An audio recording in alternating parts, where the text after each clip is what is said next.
A esta hora, en diálogos de diversidad e inclusión, derechos y discapacidad, vamos a hablar sobre el derecho al deporte de las personas con discapacidad.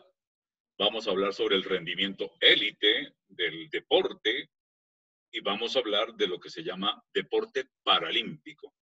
Y para ello tenemos como invitado a Pedro José Mejía Murgueitio. Él es un abogado que el 29 de junio de 1980 ganó la primera medalla de oro que esté registrada en los anales del paralimpismo para un representante de Colombia. Bienvenido, campeón, doctor Pedro Mejía, a este diálogo y bueno, qué buen reencuentro con la memoria y qué buena celebración. Aquí estamos y pues muy contentos de poderlo ver y saludar y conversar. Hernando, muy buenas tardes para ti, para toda la población que te escucha, no solamente a nivel nacional, sino internacional, lo cual he podido validar con muchísimos amigos que te siguen y que toman atenta nota de todos los reportes y de todas las comunicaciones que a diario nutres sobre el paralimpismo. Me parece que te has convertido en un ícono del periodismo paralímpico y pues a ti mi reconocimiento.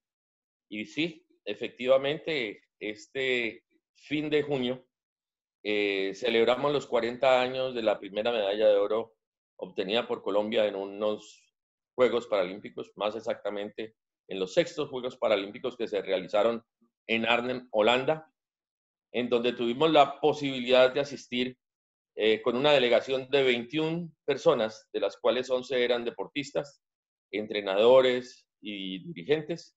Y bueno, tuvimos una decorosa participación, obteniendo, como ya lo has dicho, la primera medalla de oro y la primera medalla de bronce en este certamen. Bueno, aspiro a tener la mejor oportunidad y provecho para lograr el pensamiento suyo en distintos temas y distintos aspectos, pero iniciemos el relato. En el momento en que usted llega a Arnhem, ¿a qué iba? ¿Usted ya había ido internacionalmente, ya había competido, ya tenía una noción y una idea concreta de a qué iba esa competencia? Hernando, yo llevaba 10 años nadando en la natación convencional. Yo había tenido competencias a nivel internacional, pero no había llegado a Europa todavía. Habíamos estado en Estados Unidos, habíamos estado en Panamá, habíamos estado en el Ecuador y habíamos participado con competidores convencionales de muchísimos países en torneos que se realizaban año a año en el país. Para ese entonces, yo desconocía mucho del deporte paralímpico. Deporte paralímpico que vine a saber que prácticamente desde 1970 se venía gestando por unos Quijotes que entendieron que el deporte paralímpico era un deporte paralelo al convencional, con las mismas exigencias, con las mismas condiciones, con mayor esfuerzo y con todo el sacrificio que puede representar para un deportista.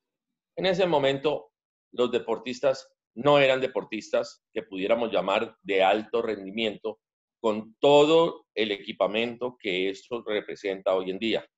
Eran deportistas sí que dedicaban su vida al deporte, pero con mínimos aportes. Y cuando hablo de mínimos aportes, hablo de que los viajes los tenía que sufragar la familia, hablo de que muchas veces en las competiciones había para el tiquete del deportista, pero no para el entrenador, como nos sucedió en Holanda.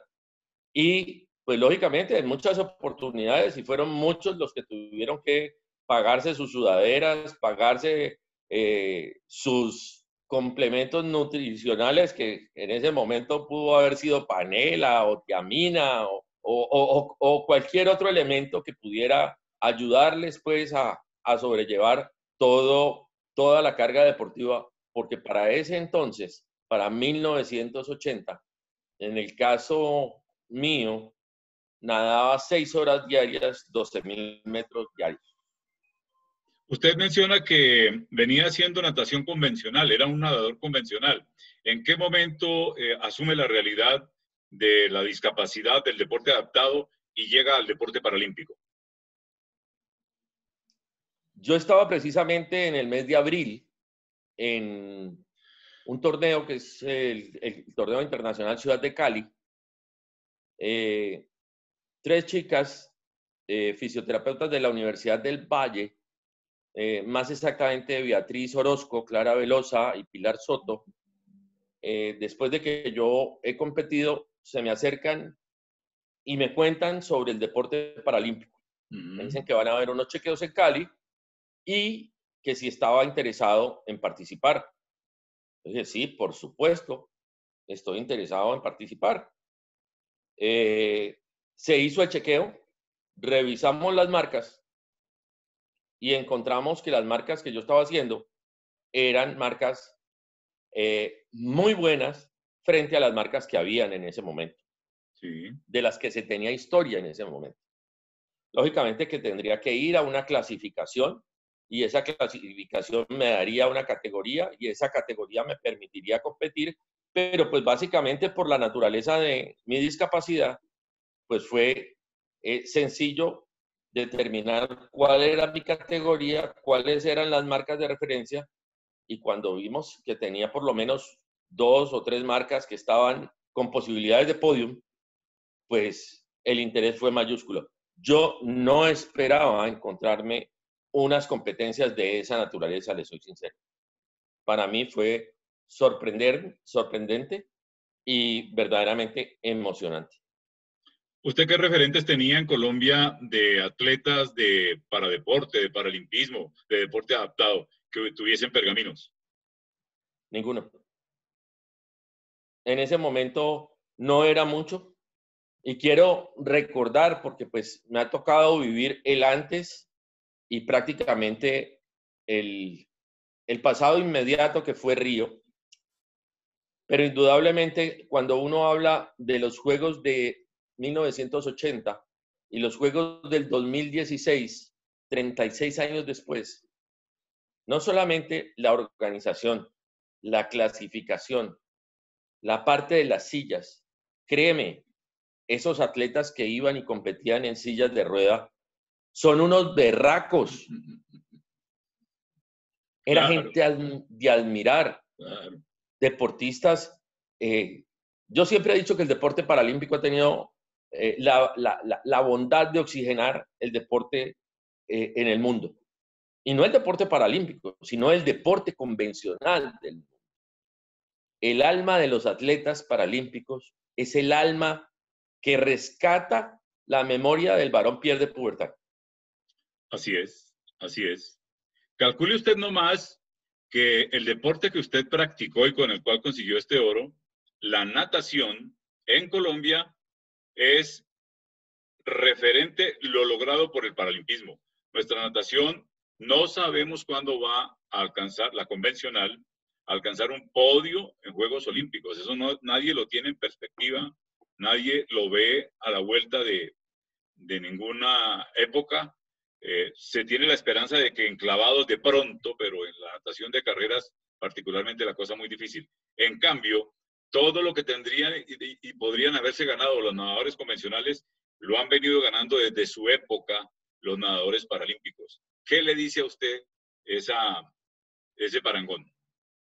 Mira, con lo que acabas de analizar, me trajiste a la memoria a 2 personas muy especiales en el país.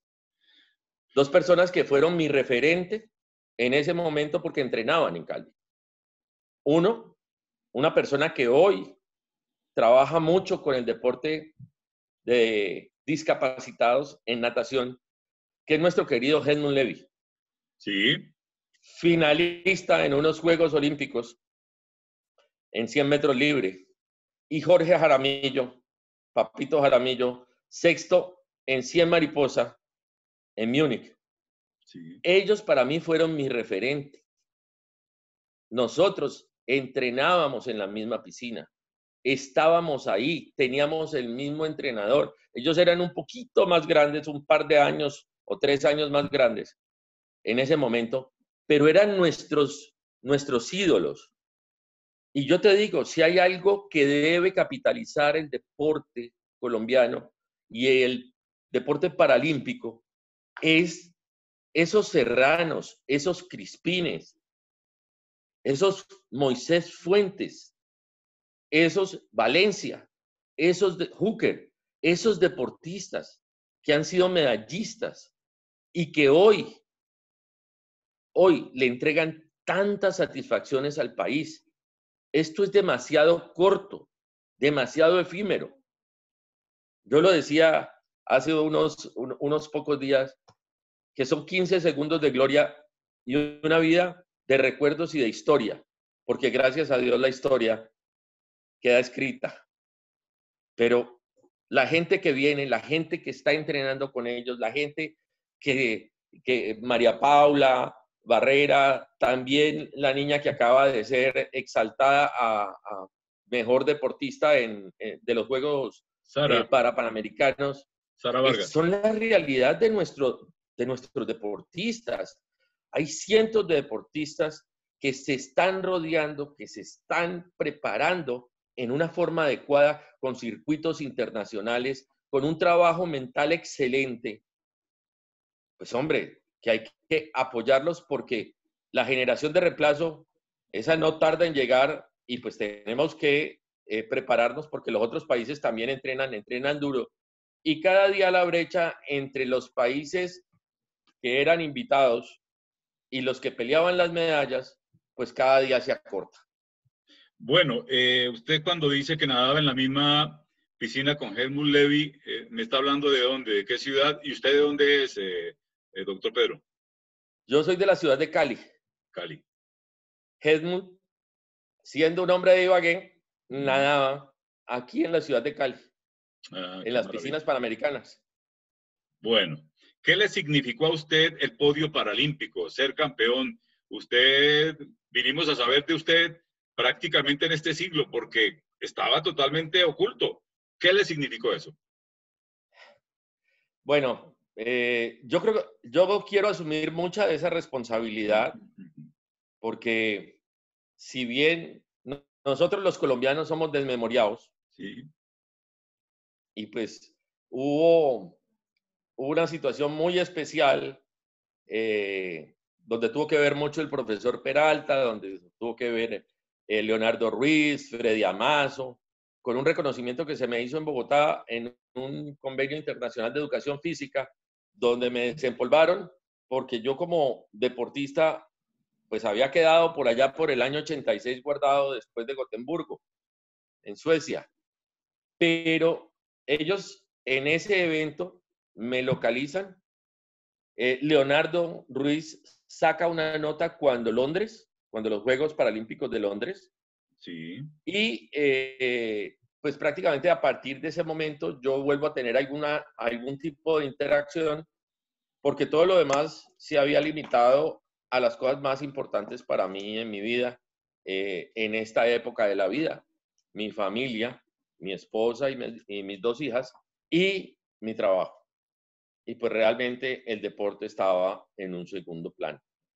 Ese volver a llegar al deporte, ver lo que había en ese momento y tratar de arrimar un poco el hombro para mejorar en algunos aspectos, situaciones de nuestro deporte y de nuestra dirigencia con la experiencia que había logrado y consolidado en más de 32 años de ejercicio profesional, pues me permitieron estar ahí un par de años antes de Río en el Comité Paralímpico y después casi año y medio, cerca de 2 años después de la reelección, pero que ahora me ha permitido mantenerme en el periodo del Comité de América.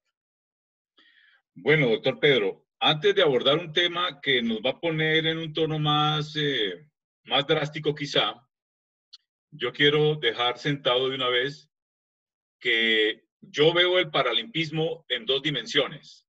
Para mí el paralimpismo es una filosofía, para mí el paralimpismo es un patrimonio de la humanidad, para mí es una porción élite, clave del derecho al deporte de los seres humanos con discapacidad, pero no es ni el universo ni el todo, como han pretendido hacerlo ver. Y para mí el paralimpismo representa eso. Y lo veo por dentro en 2 carriles. El paralimpismo limpio para mí son los atletas limpios, los que llegaron donde usted llegó. El otro paralimpismo es el que, si no se modula y se modera, que para mí es el aparato paralímpico, es donde está la parte del ajedrez de intereses del deporte paralímpico.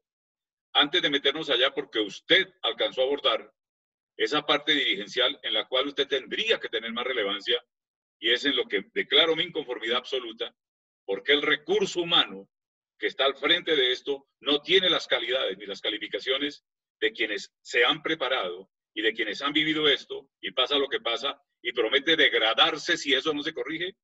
Hablemos otro poquito de esa parte del paralimpismo limpio, los atletas. Cuéntenos usted, ¿qué de lo que tiene hoy Daniel Serrano o Nelson Crispín o el mismo Moisés Fuentes no tuvo usted en aquel tiempo? Bueno, digamos que todo el desarrollo tecnológico, sí, todo el tema de biomecánica, no existía. Lo que nos dejó la Unión Soviética después de los Juegos de 1980 fue estilos de trabajo de alto volumen, de mucha fuerza y mucha potencia. ¿Qué tienen ellos ahora? Uno, deportista apoyado. sí. El deportista apoyado es un deportista que se puede concentrar en su trabajo.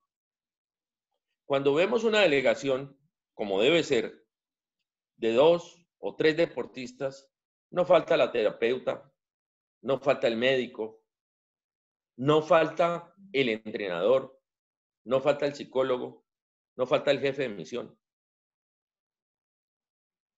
En esa época no había nada de eso. Los Néstor Hernández, los Luis Urrego, los Baudilio Nemojón, los Aida Aguar, todos los que estuvimos en Holanda, prácticamente íbamos con lo que teníamos en la maleta. No habían 3 sudaderas, había una. Las demás eran de cosecha propia. La familia ayudaba mucho. Hoy el deportista tiene no solamente beneficios de estudio, yo lo logré tener beneficios en estudio por mi desempeño deportivo. Desde el colegio obtuve beca, en la universidad obtuve beca, pude hacer uno de los posgrados con beca, pero eso fue excepcional. Y no podemos pensar que todos tuvieron la fortuna y la oportunidad que tuvo Pedro Mejía, de una familia que tuvo la posibilidad de ayudarlo y apoyarlo. Hay gente, como lo decían hoy en un chat muy sentido de Glorias del Deporte, estos muchachos no tenían ni para el bus. Así es. No tenían para alimentarse. Yo tuve compañeros en Cali que salíamos del entreno y me los llevaba a la casa a comer. Así es. Porque no había para los 3 golpes. Estos deportistas de ahora no solamente tienen su seguimiento, su trabajo, sus concentraciones. Una concentración era excepcional. Hoy ellos tienen los elementos para triunfar. Pero claro, la competencia hoy es muy fuerte también. Sí, así es. El movimiento es más grande.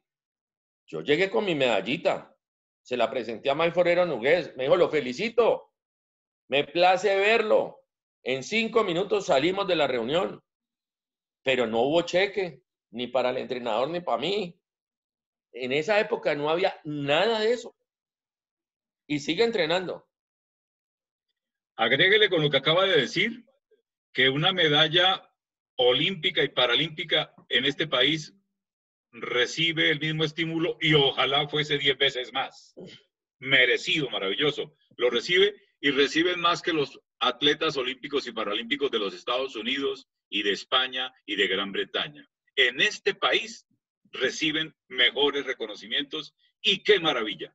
Pero y no solamente reconocimientos del gobierno nacional, sino de los gobiernos locales. Eso está muy bien. Y tú me preguntabas algo y la respuesta quedó corta, pero voy a tomar este punto para terminar de atender la pregunta que me hiciste ahora. ¿Qué representó esa medalla? Sí. Esa medalla representó el poder entender que no había límites afuera, que los límites estaban adentro, que cualquier persona puede hacer lo que se proponga si tiene capacidad, si tiene sacrificio, si hace los esfuerzos que tiene que hacer para conquistar aquello que quiere y se propone. Eso es una medalla olímpica. Es decir, solamente eso. Y eso te marca para toda la vida. el valor de esa medalla para usted fue en vida, en entender que no se podía dormir en los laureles porque tenía todo ahí para lucharlo y lo pudo luchar. Esa posibilidad de reconocimiento y de exposición pública que te da esa medalla, te abre las puertas. Sí. De ti depende entrar por las puertas o dejar que te las cierren. Así es. Así es. Bueno, nuestros atletas de este tiempo, como los niños de este tiempo, como los jóvenes de este tiempo, tienen juguetes y apoyos y asistencia y estipendios y reconocimientos y reconocimiento de toda índole, pero mayores presiones quizá. Frente a aquella época suya y esta, en cuanto a esas presiones, a esas exigencias y a la competencia, ¿qué podría usted decir en comparación? Yo venía compitiendo con convencionales. Sí. Y era el tercer espaldista de mi categoría en el Valle, con convencionales.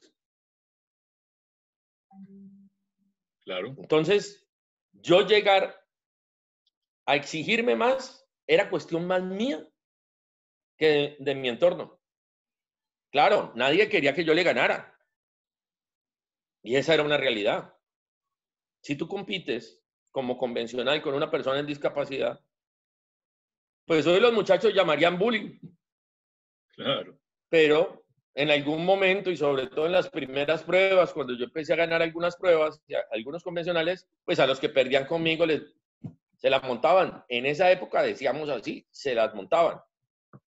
Pero ya la gente empieza a entender que es que así no tengas una pierna, un brazo, o te falte visión, tú tienes capacidades y esas capacidades muchas veces, pues si las desarrollas, están a tu favor. Si no las desarrollas, pues seguirás participando. Bueno, para dejar entonces el carril limpio e impoluto, una palabra que usa usted, mi estimado doctor Pedro, el carril de los impolutos, que son los atletas limpios, ese es el carril impoluto. Para dejarlo, pasemos un poquitico por un interregno allí, por un trecho que es el de la ingratitud colombiana con sus deportistas, con sus campeones, con sus atletas. Porque ese mal que padecemos y que nos tiene en la que estamos, en todos los órdenes, lo mencionó usted, el ser desmemoriados, el no tener memoria, el no entender que las cosas se han construido con proceso y que no aparecieron porque yo llegué automáticamente, todo apareció y yo soy genio y tal. Eso es un proceso grande. Cuando a usted, May Forero, le dice, hola, qué bien, lo felicito, chao, ni carro de bomberos, ni prensa, no, usted era más o menos como deporte especial, así, quite de aquí que estamos ocupados, algo así. ¿Ah? Bueno, tocas un tema que es muy sensible y una gran discusión en demasiados escenarios. Hoy discusión superada gracias a la realidad del deporte paralímpico. Para nadie que conozca el deporte paralímpico sabe que Ludwig Woodman empezó con el deporte paralímpico como un deporte en rehabilitación, sí, señor, para enfermos después de la Segunda Guerra Mundial. Sí. Entonces, con ese rótulo de no deporte, sino rehabilitación, se vivió muchas veces del cuento. Sí. Se vivió muchas veces de la historia. Existen categorías con unos niveles de dificultad superior y por ende sus marcas pues no pueden ser comparables.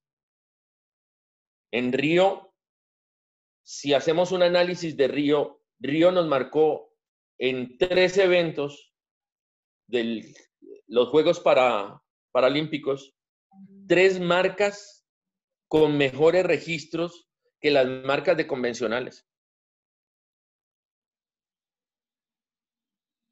Y eso ya empieza en el colectivo a crear la imagen del deportista, pero del deportista de alto rendimiento, como lo vemos hoy en día en el deporte paralímpico. Correcto. Un deporte con concentración, con trabajo, con exigencia, con método. Ha habido gente valiosísima dentro de nuestro proceso paralímpico. El doctor Eduardo Montenegro ha sido un hombre que ha aportado mucho. Freddy Amazo, cuando estuvo, que incluso fue de los directores de deporte en Holanda 1980. Y podría enumerarte algunos, pero no los tengo todos presentes. Pero fue la gente que empezó a hacer diferencia y que hizo que de alguna manera nuestros deportistas ya hoy se vean como lo que son, como atletas. Y cuando hablamos de atletas, no hablamos de atletas convencionales y discapacitados. Cuando hablamos de atletas, hablamos es de eso, de una sola calificación, de una sola condición. Difiere en nivel de compromiso, de exigencia, o cada quien lo pone.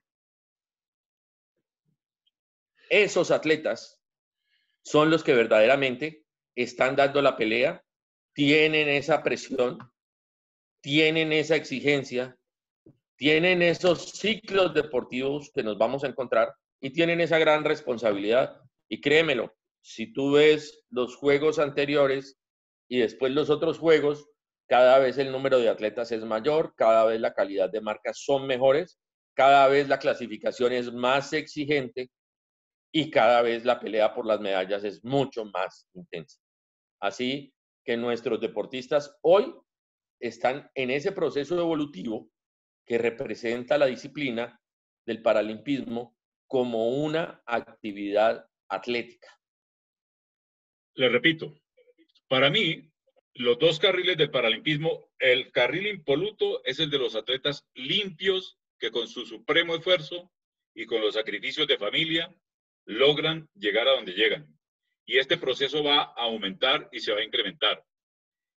Lamentable el tema del mal ejemplo dirigencial sobre la formación de esos atletas, porque hay un mal ejemplo y un mensaje equivocado que se le da a estos atletas, porque necesitamos atletas con más mística y con la memoria, el desconocimiento y la manera como se ha abusado de desmembrar la construcción de un sistema que llegó a donde llegó por mucho esfuerzo. Estamos hablando de 40 años de historia y hace 20 años, doctor Pedro Mejía, los señores del deporte en Colombia todavía miraban con repulsa al deporte para atletas con discapacidad.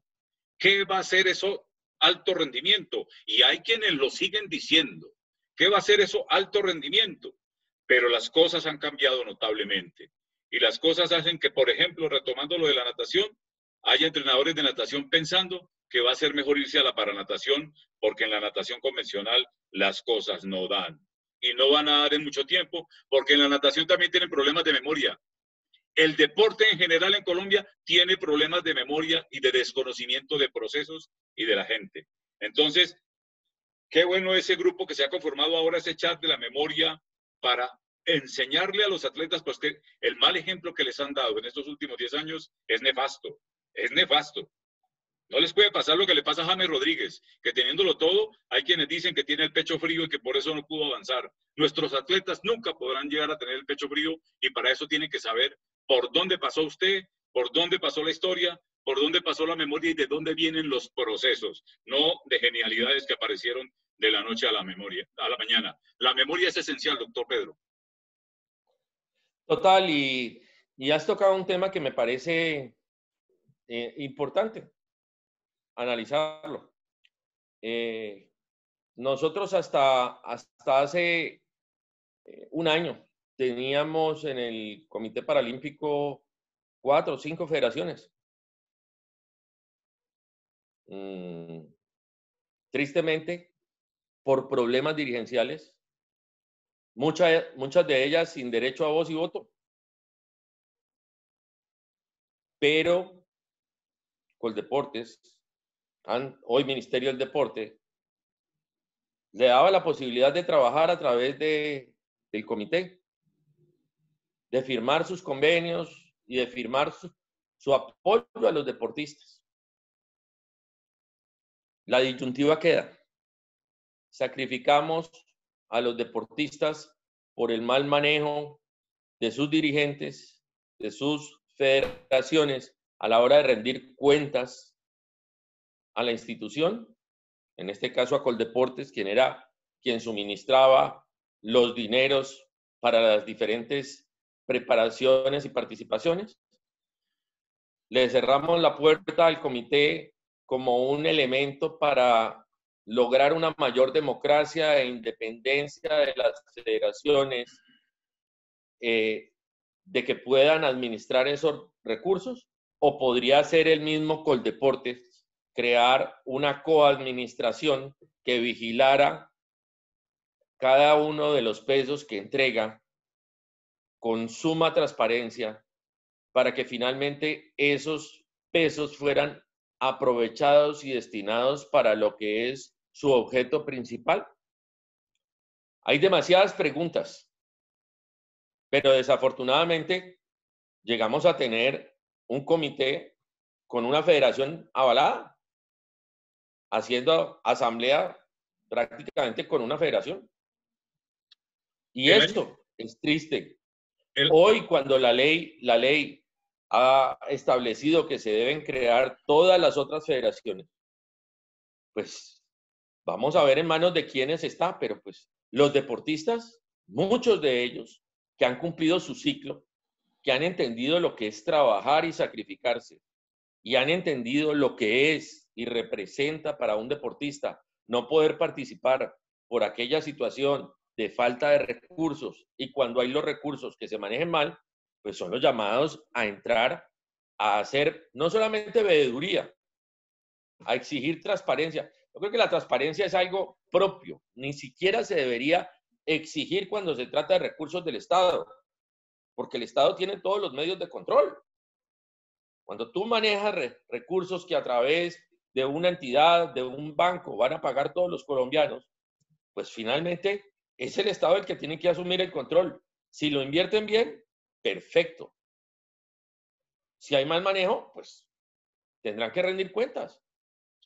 Bueno, entonces, salimos del carril impoluto del paralimpismo, filosofía de vida, cultura universal, patrimonio de la humanidad. Pasamos por la zona que tiene que aclararse, que es la memoria del proceso, el rescate de todo ese bagaje y ese conocimiento que deben tener nuestros atletas para que sean más impolutos, más íntegros, para que sean formados en más integridad. Y nos venimos al carril opaco, al carril gris, y si profundizamos y nos vamos al fondo de ese iceberg, llegamos a la conclusión que es el carril de las trampas. Tristemente, el paralimpismo tiene una zona oscura, que es ese aparato paralímpico que ha llevado por donde no debe ser un sistema que se creó hace 20 años y que se convirtió en un asunto de ajedrez, de un pensamiento que no es buen ejemplo para todos los valores que tienen nuestros atletas. Y trascendió de Colombia, y ese mismo pensamiento con los mismos protagonistas y actores se tomó el asunto continental, de donde teníamos un referente ético que se murió hace 2 años y fue reemplazado de mala manera, y va por donde va este asunto. Y entro directamente a preguntarle a usted, porque el tiempo es limitado, si no lo tengo aquí 3 horas más.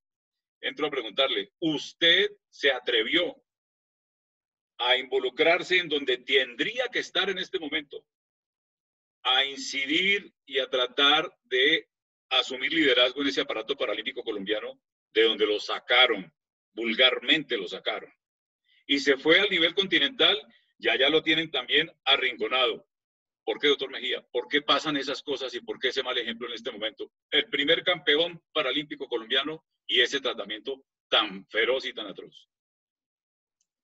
Bueno, yo no podría decirte que en el tema de América existe pues un arrinconamiento de ninguna manera. No siento que así sea.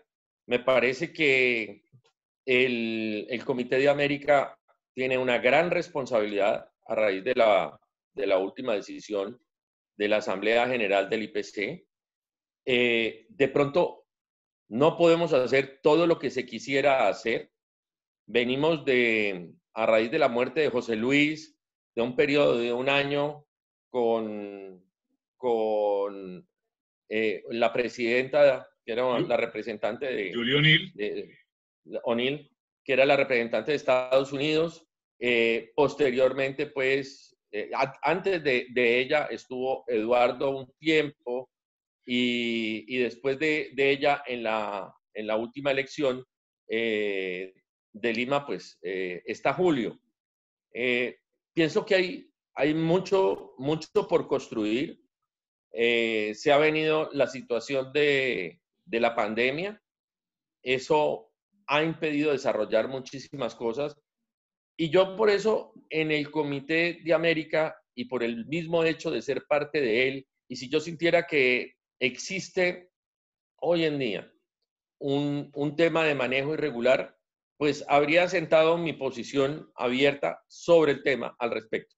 Y no lo he hecho en el tema del Comité de América porque pues no me parece que estamos viviendo épocas complicadas y ya finalmente se va a acabar el periodo en marzo y habremos cumplido el periodo para el cual estuvimos designados.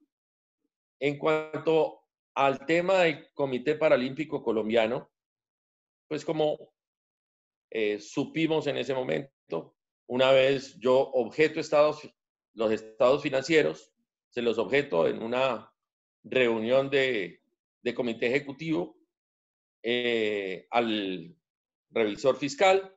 El revisor fiscal toma nota de esa objeción.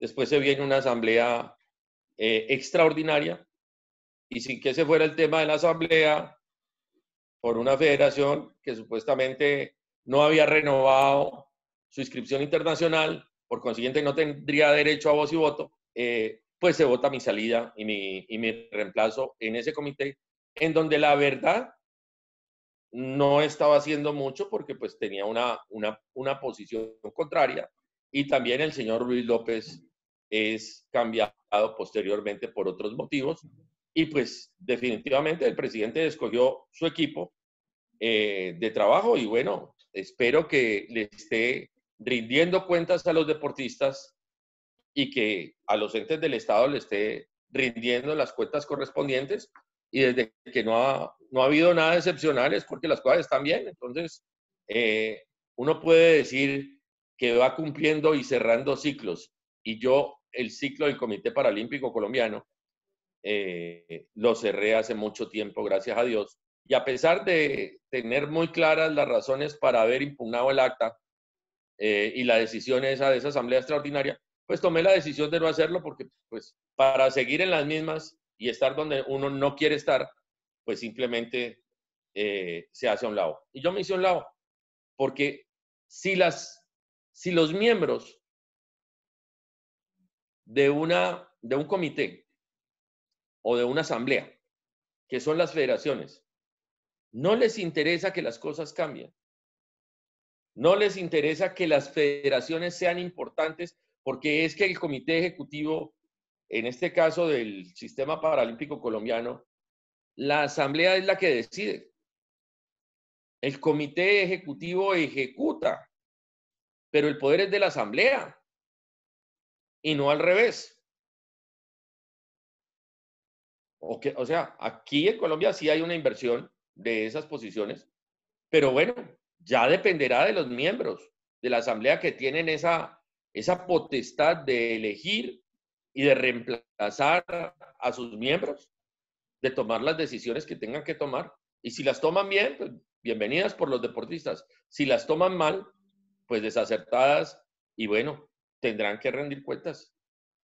Doctor Pedro, le voy a pedir a usted otro espacio de conversación para que usted como profesional de leyes me dé su punto de vista sobre la ley 1946 de 2019, lo que pasó con ese engendro y lo que se está tratando de hacer en la reglamentación. El relato de este tema es largo, doctor Pedro. Y si usted a mí me dice, yo a usted lo tengo presente como un hombre honorable, como un campeón limpio y como un hombre de honor.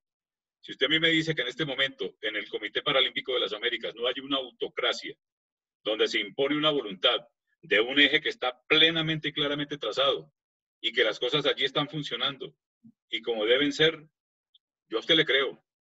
Yo a usted le creo, sin embargo, seguiré verificando, porque yo tengo otras voces que dicen que esa autocracia pretende que las cosas allí sean, es que por primera vez el Comité Ejecutivo del Comité Paralímpico de las Américas está dividido. No funciona como funcionaba de manera consensuada con ese referente y esa autoridad ética que tuvimos, que era José Luis Campos durante 20 años. Y en Colombia, si usted me dice a mí que eso está bien por dentro, que porque nadie dice nada, discrepamos los dos y espero en un relato posterior demostrarle con claridad y con contundencia qué puedo aceptar y qué no puedo aceptar.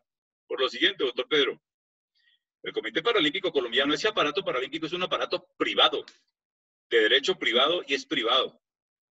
Y lo público en un país como el nuestro y en una democracia y en un sistema legal no puede estar bajo el control de 3 amigos en un aparato privado. A base de desinformación, de desconocimiento, de ignorancia de la población, de la sociedad, del gobierno y del establecimiento político, del establecimiento legislativo, han metido una cantidad de mentiras que tienen eso como está. Y el derecho al deporte de 5 o 6 millones de colombianos con discapacidad no es una reunión de un señor y 3 amigos paralímpicos. El deporte paralímpico no es el universo del derecho a las personas con discapacidad.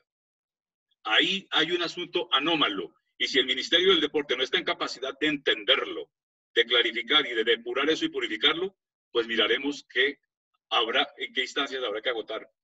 Pero todo el sistema en tema deportivo y el sistema en general de discapacidad, doctor Pedro, Sistema Nacional de Discapacidad, está tomado por los mismos actores, con la misma manipulación, con los mismos manejos y manteniendo excluida a la mayoría de la gente.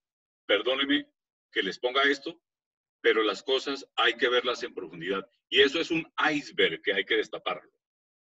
Porque allí a todo el mundo le dicen o se calla o no juega, doctor Pedro. Lo primero que tengo que decirte es que no tengo compromisos con nadie. Yo lo sé. Y así como un día pude irme sin ningún problema del Comité Paralímpico, lo podría hacer de otro, Sí, del Comité de América. sí. No estoy dispuesto a conectar con nada irregular que vaya en contra de los deportistas. Pero también te tengo que ser transparente y te tengo que decir que hoy los manejos que existen en el Comité de América no me están revistiendo ninguna preocupación en cuanto a lo que tiene que ver con manejo de recursos y el tema de eventos. Existe un manejo completamente diferente, totalmente dependiente del Comité de América por ser un comité dentro de la estructura del IPC. Una oficina dependiente, es una dependencia, una oficina. Prácticamente, porque es que era el único comité que no se había independizado. Así es. Y solamente ahorita, con la última reunión de Bonn, pues dijeron, vamos a ir hasta Chile.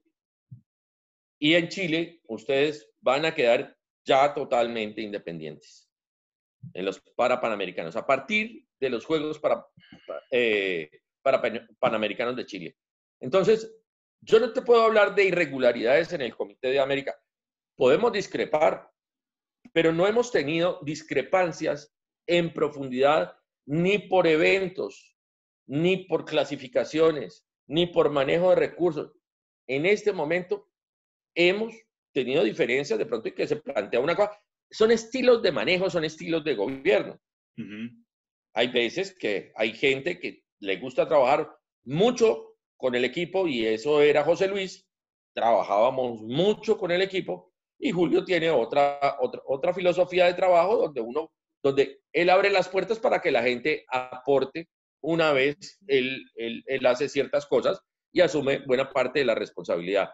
Eso simplemente son estilos de trabajo, pero no hay en este momento algo que nos coloque pues en posiciones totalmente antagónicas. Creo que nosotros, las personas que estamos en el comité y que somos parte de ese comité, nos tenemos que hacer a un lado de las diferencias personales y trabajar como elementos, como representantes de las naciones que nos han elegido para hacer el trabajo lo mejor posible. Y ese es mi compromiso hasta el último día que esté en ese comité, en una junta directiva o en cualquier junta o representación de accionistas o lo que sea.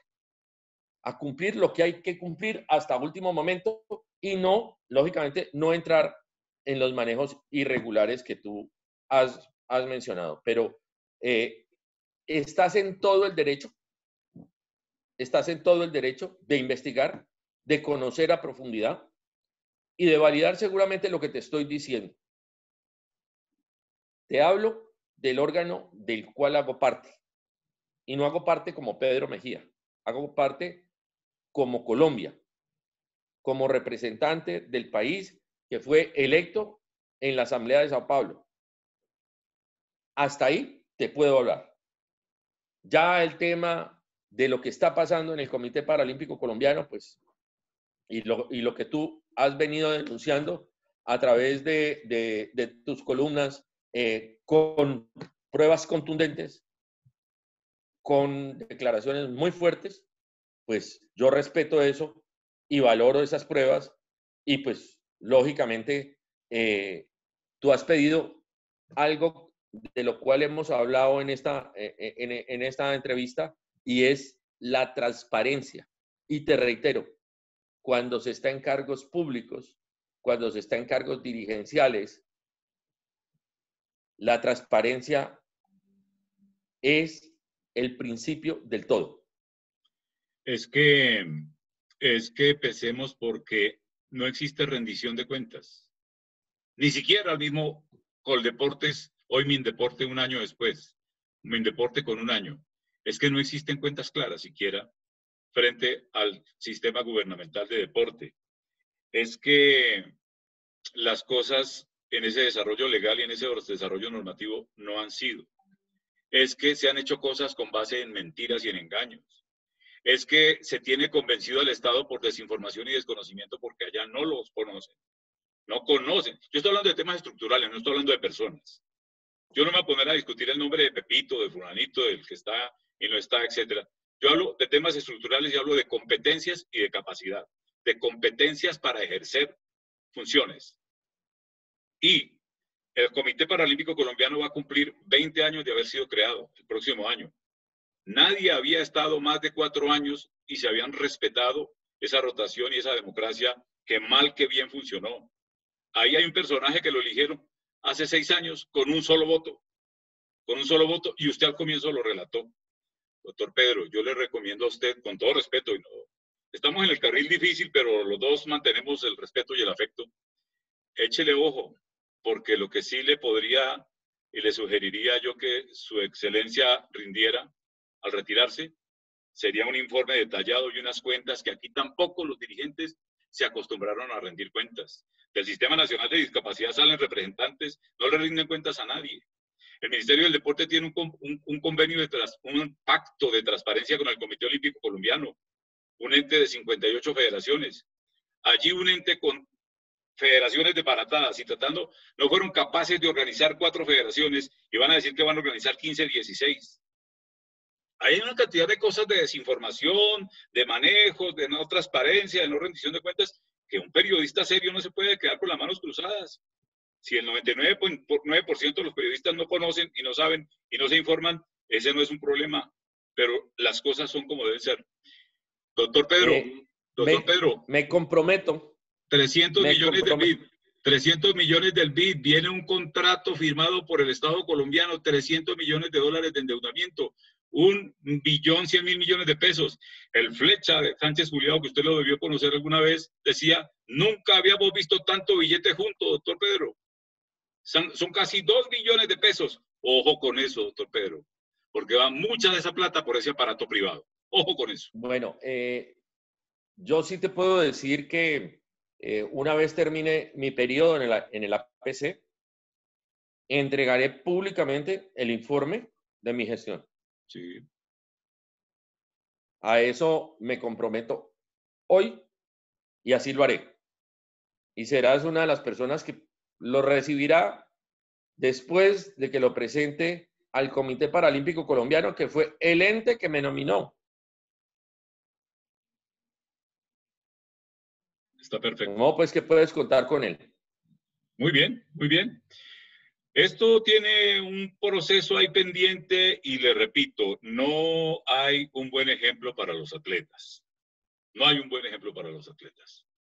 Y yo espero que los representantes de los atletas no formen solidaridad de cuerpo, porque eso de vetar periodistas y cortarle el habla a periodistas y negarle el derecho a la información a periodistas, eso es ignorancia y eso es malformación y eso es mal ejemplo que dan atletas que tienen que ser íntegros.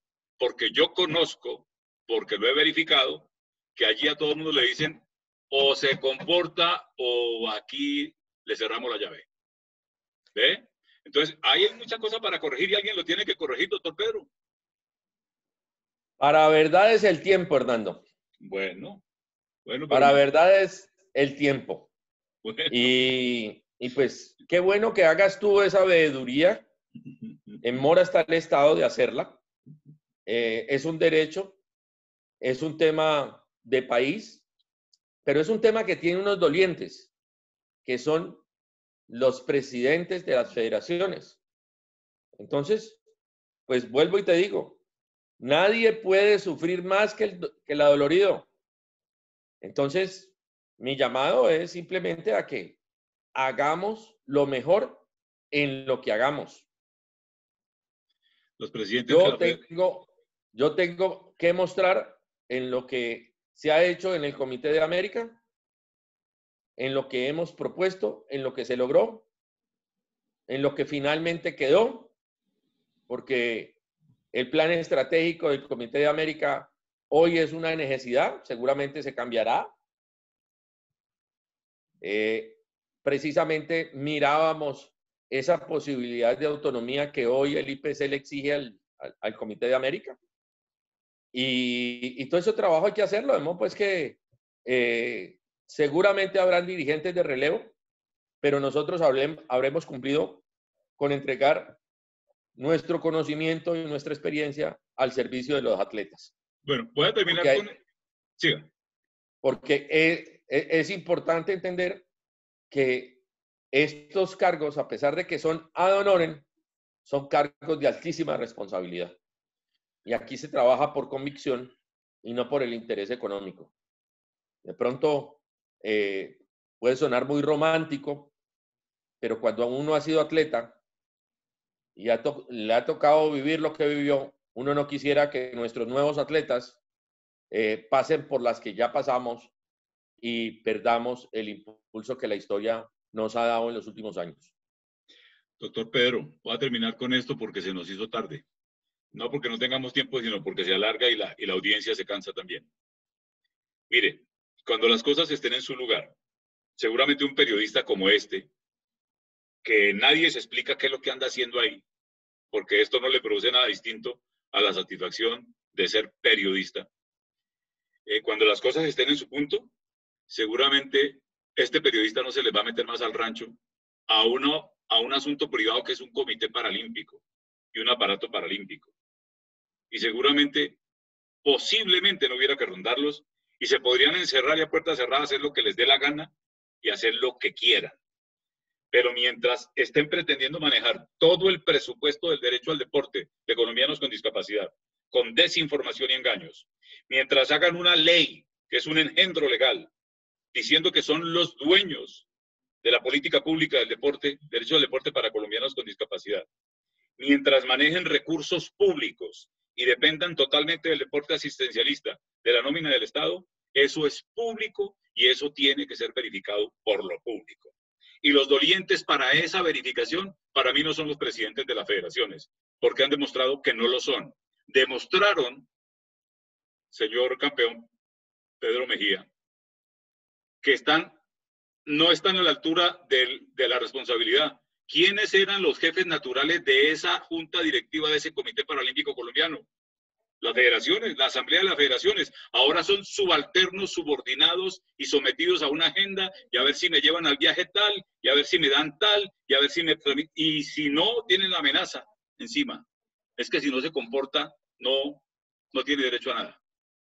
Cuando eso sea privado, como la Federación de Fútbol, que todos los recursos, y no obstante, tienen que estar sometidos a control del Estado. La pandemia les enseñó que ellos no son república independiente. ¿Ve? Entonces, se podrán encerrar a hacer lo que se les dé la gana. Ahora que van a ser autónomos regionalmente, se podrán encerrar a hacer lo que se les dé la gana, pero mientras sea con dineros públicos y engañando y metiendo el cuento de que todos los dineros públicos deben pasar por esas manos, eso no puede ser así. Doctor Pedro, qué pena con usted, pero es que aquí hay demasiada desinformación, aquí hay demasiado engaño, aquí hay demasiadas cosas que nadie las dice. ¿Qué hacemos, doctor Pedro? Perdóneme usted, señor. Bueno, no, me parece que voces como la tuya y como las personas que se tomen el trabajo de revisar la norma, impugnar la ley, someterla a demandas constitucionales, si es el caso, revisiones de Corte Constitucional en algún momento, pues son los mecanismos que nos otorga el Estado para hacer ese control de legalidad al que tiene derecho cualquier ciudadano, no solamente Hernando, sino cualquier persona en el país. Creo que lo que tú reclamas por una población que sería la directamente beneficiaria de esos recursos es ni siquiera manejo. Lo que tú reclamas es transparencia, cuentas claras, conocimiento y debida aplicación del recurso. Tarea que en primer lugar está en cabeza del Estado. Está en cabeza de la Contraloría General de la Nación por tratarse de recursos públicos. Y lógicamente está en cabeza del Ministerio del Deporte por ser el órgano rector y básicamente a través del cual se articula toda esta política de deporte público para las personas con discapacidad. Vamos a profundizar seguramente en una charla mucho más a fondo sobre la posible legalidad o ilegalidad de ciertos artículos de la norma y sobre su aplicación, porque pues muchas veces la norma es para santos, pero a la hora de aplicarlos pues encontramos demasiadas cosas y demasiadas puertas que hacen que ciertos aspectos pierdan su objetivo. Y quisiera pensar que nuestra población en discapacidad va a recibir no solamente parte de esa asistencia del Estado, sino que todos los colombianos que pagamos impuestos, que contribuimos al Estado con nuestro trabajo y con nuestros impuestos, podemos estar tranquilos porque se haga un buen manejo y una veeduría de esos recursos. Doctor Pedro, para despedirlo como es debido y como usted merece, quiero abusar de su confianza un par de minutos más para hacer el siguiente relato. Número 1, ni impoluto, ni santo, ni verdad revelada. No me crean nada de lo que he dicho. Sencillamente verifiquen. Todos, verifiquen. Si quieren, imagínense que este periodista es un mentiroso, un resentido, lo que quieran, etcétera. Verifiquen. Verifiquen por sus propias. Duden que este periodista está repleto de dudas y ha verificado y ha visto, etcétera. Pero no me crean a mí, créanle a los hechos. Verifiquen. ¿Sabe qué le quiero decir, doctor Pedro?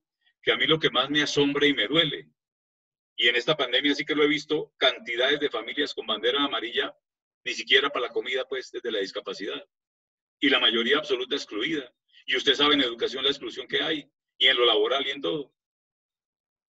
Que tanta gente y que una sociedad como esta esté sometida al arbitrio, al manejo de gente tan de, a ver, ¿qué le dijera yo?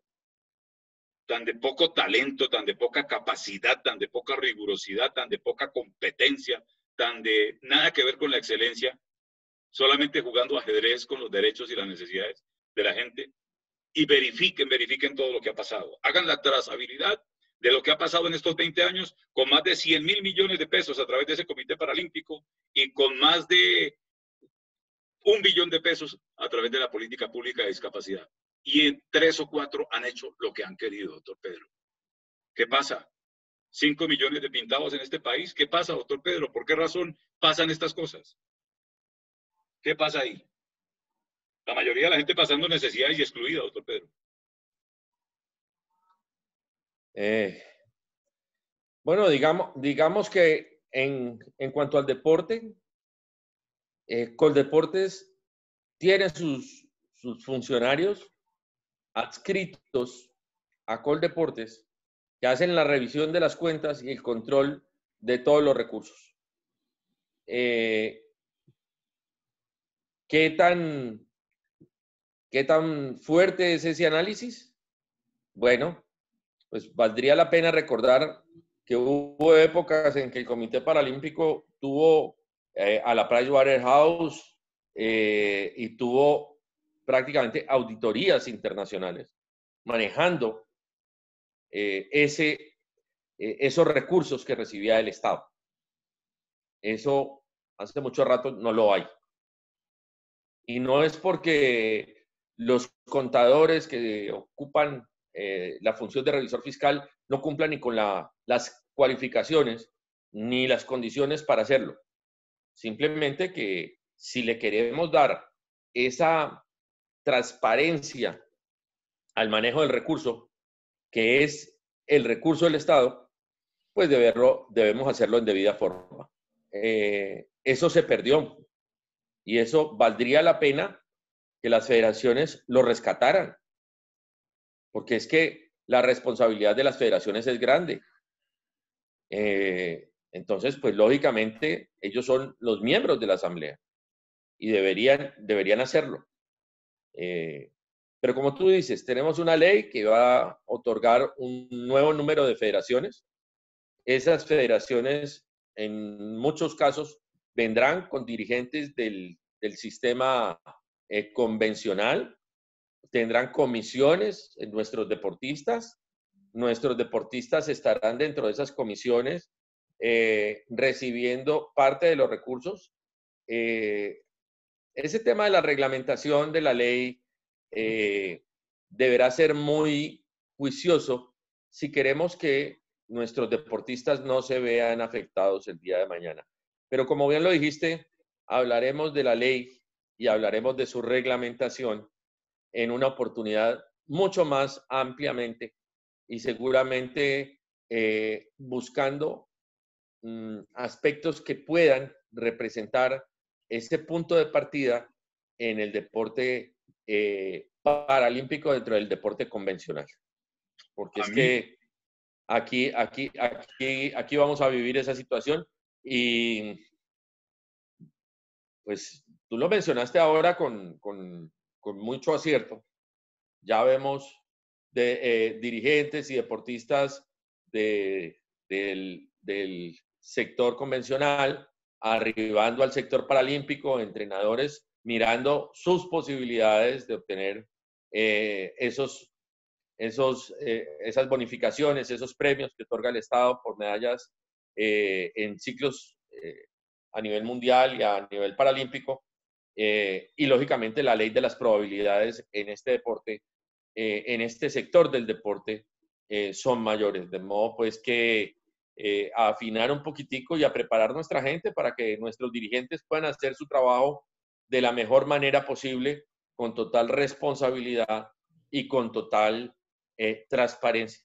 Es lo único que le puede exigir uno a un dirigente deportivo, transparencia en su gestión.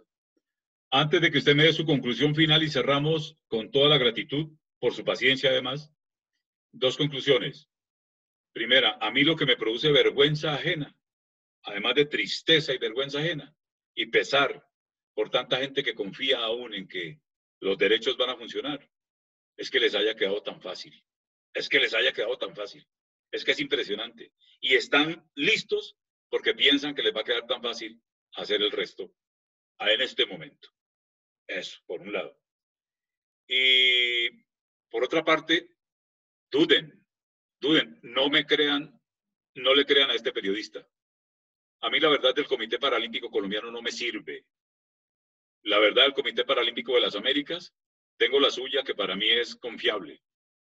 Pero va a ser un órgano ahora independiente. Supongo que lo van a poner aquí en Bogotá. Yo conozco todo ese ajedrez, cómo es que lo tienen tramitado, y échenle ojo a eso. Que se encierren a hacer todo lo que quieran encerrados, pero con la plata de ellos, no con la plata del erario, ni de los préstamos de Colombia, ni del endeudamiento externo, ni de la cooperación internacional, ni sacando atletas por las calles de Washington a pedir plata mientras la cooperación, ¿para dónde va?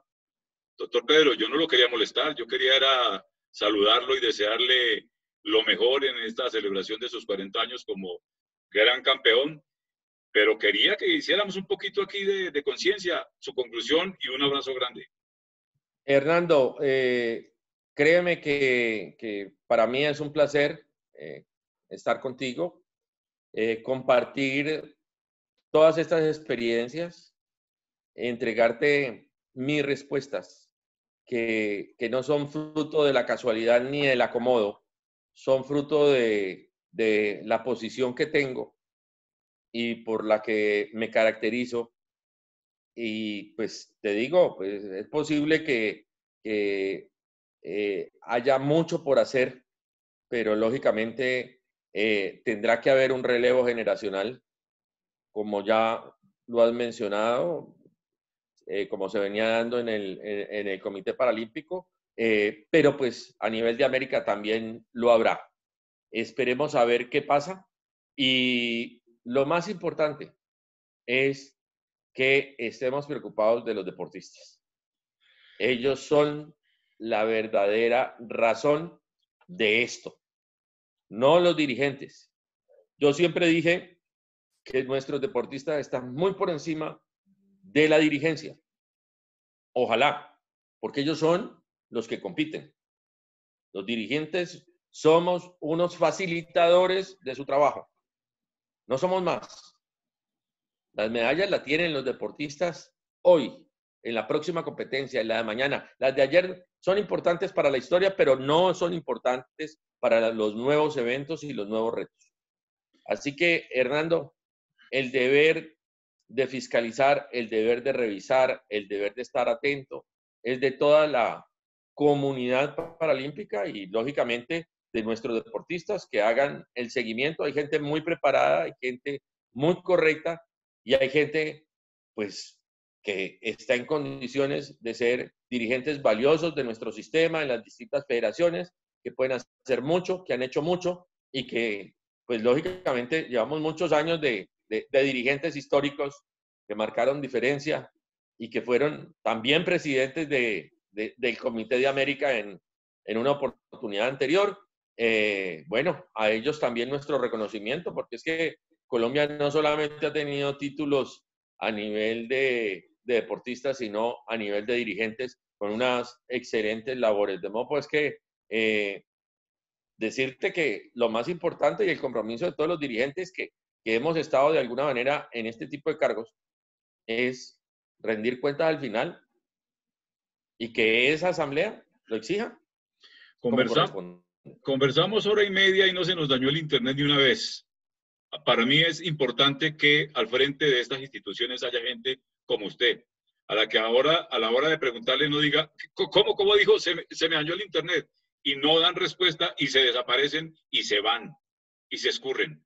Necesitamos gente con capacidad para responder por lo hecho en una entidad como estos comités a los que usted ha pertenecido, y que ahora desde afuera es clave que estén muy atentos, porque esto no les puede seguir quedando tan fácil, porque no estamos pintados. Un abrazo, doctor Pedro, y que la acabe de pasar muy bien. Gracias, Hernando, un placer y sí, sorprendido con que fuera hora y media. Fue muy grato compartir tanto rato contigo. Muy buena tarde para todos y seguimos sintonizados aquí con el derecho de todos. Vale.